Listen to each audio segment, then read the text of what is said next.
Alright, it's going to be my second half of a review on last night's fights for the UFC. First off, we're going to talk about Parisian and Porter. This one was, well, I was hoping for a Parisian victory. I was expecting a first round knockout from him. As everyone who watched can see, he definitely has the knockout power. But after the first round, he just wasn't with it anymore. He gassed completely. I think it's epitomised by the start of the third round. I think everyone knows why he did that nut shot. He just wanted a bit of a breather. And Porter was wise to that as well. I think he only took about 20 seconds to recover. What he could probably have done with a bit more.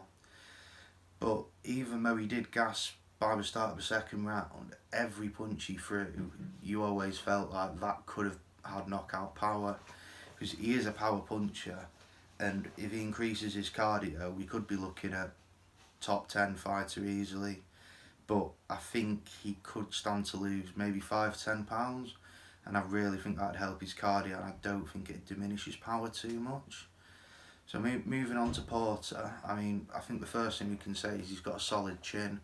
I wouldn't want to be taking those Parisian punches, and I don't think many others would either. And like I said, he did very well to make it out of the first round, I thought. The first round I thought was clearly for Parisian. He threw a lot of big punches, a lot of them landed, and Porter did very well to make it past that. Moving on to the second round though, Porter was just in control of that. He was getting the better of the striking, although Parisian was obviously still getting his big hits in, but Porter was just pushing it through. His wrestling was okay. Was a bit against the cage and he did get a takedown, but it did look a bit sloppy. I think he should have really capitalised on his takedown a bit more, really pushed to a finish on that. It's like I say, with someone like Parisian, you really don't want to be risking going the distance. It's just, like, it did pay off at this point, but like I say, that's 15 minutes where any time he can catch you at knockout power. Yeah, so moving on to a co-main event, we've got Bezier versus Soto. I hope I'm pronouncing both of them right, but I doubt it very much. It's a very slow start to this one. I think in the first minute of the first round, you may have had maybe 2 or 3 punches thrown from Bezier. Soto, nothing really, but as the round went on, it became a bit of a clearer picture. You had really nice body kicks from Bezier. He was absolutely destroying the rib cage, and Soto, he just wasn't really throwing enough strikes to do anything significant. You could see he was looking for his left hand the whole time, and he just wasn't getting the opportunity for it. I think Bezier was quite wise. He knew what he was facing, and he was very aware of what he needed to do to avoid it. Soto, you could argue he threw away the first round. The volume wasn't there on any judge's scorecard to give him that round. If it was the big blitz from Bezier in the first round, which towards the end, which I thought could have finished it, because Soto, he never looked great, did he? So let's be honest. So moving on to the second round, it's very clear that Bezier was in control of the fight. He's very dominant in it. And Soto was trying to get back into it, but I think with his performance in the first round, he just gave himself too much ground to make up. The body kicks continued, and you could see they were having an effect on him. He was tucking his arm in at the side, leaving his face open, and then obviously that left him vulnerable to the takedown, and it was a solid enough takedown. He took the back straight away, and he got the arm triangle, so there's not a great deal to say on that one. It was a decent performance from Bezier, but I don't think anyone would say it's the most exciting of fights, was it? So now moving on to the main event, I was very excited for this one. I did have Devin Clark to win by decision. That was my pick for the fight. But I did say in a previous video that if Anthony Smith was going to do it, it was going to be an early stoppage in round 1 or 2, which obviously he got the triangle choke in round 1. I think that was very important for him. If he lost, I could easily have seen him just calling it a day after this, which is no shame. This was his 50th professional fight. He's got 30 finishes. I think he's a 90% finish rate. That'll have probably gone up a percentage point or 2 after tonight's performance. And I like him as a fighter. I appreciate not everyone does. I enjoy his punditry as well. His podcast's very good. But yeah, so I think he'll move on to bigger and better things now. I appreciate he's currently ranked 6 in the light heavyweight division. He's not going to improve his ranking as Devin Clark was unranked.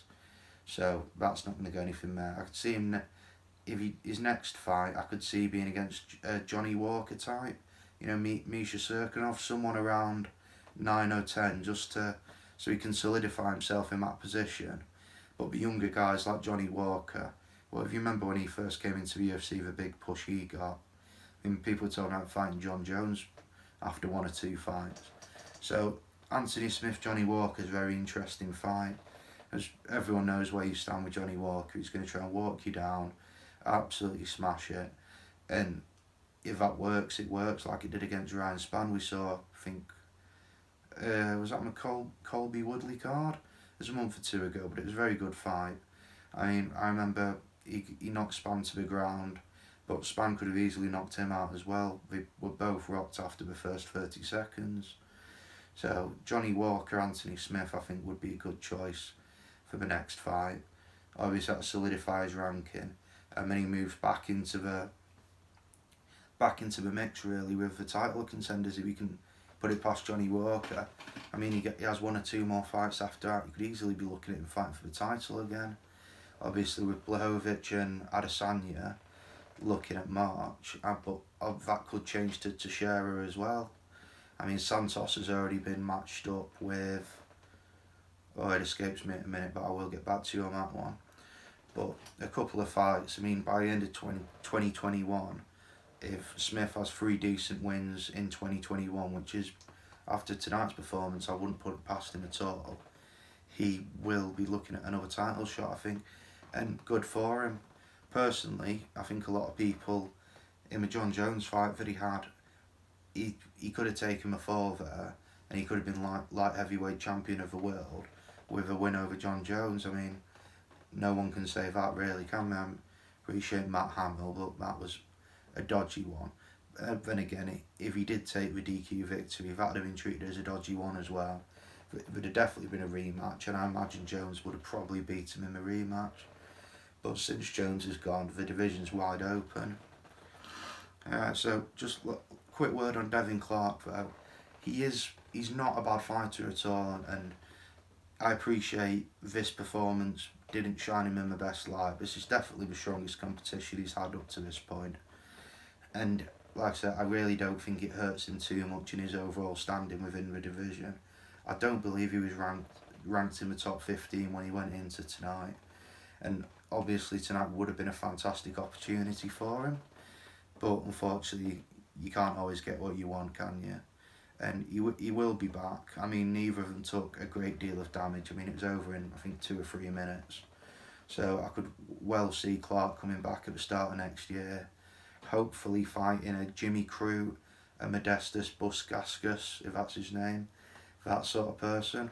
And hopefully he can still become relevant, because it's you often see people attempt to break into the rankings.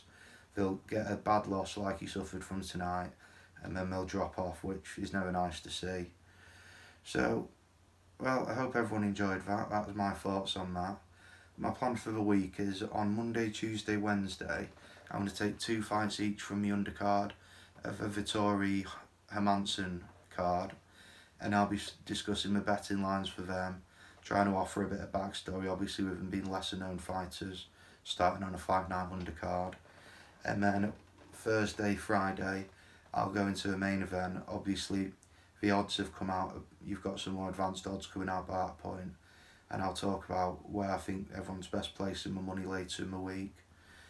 So that's going to wrap it up for today. Hope everyone enjoyed the video. Please like and subscribe. Tell your friends, tell your neighbours, tell the bloke at the chippy. My Instagram handle is going to be coming up just about there. And I hope everyone has a great day, and I will see you all tomorrow.